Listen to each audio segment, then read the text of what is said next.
शाळा कवितेचे कवी प्रल्हाद केशव अत्रे, केशव कुमार यांचा जन्म झाला 1898ला आणि यांचा मृत्यू झाला 1969ला.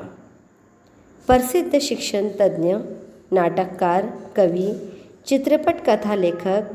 साष्टांग नमस्कार, घराबाहेर, उद्या संसार, मी उभा आहे ही नाटके, झेंडूची फुले हा विडंबनपर कविता संग्रह, मी कसा झालो, सिंहगर्जना, सूर्यास्त, कऱ्हेचे पाणी ही पुस्तके प्रसिद्ध आहे.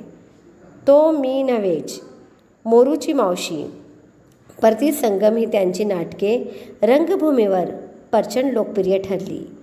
प्रस्तुत गीतातून शाळाविषयी प्रेम, जिव्हाळा व कर्तव्याची भावना कवीने व्यक्त केली आहे.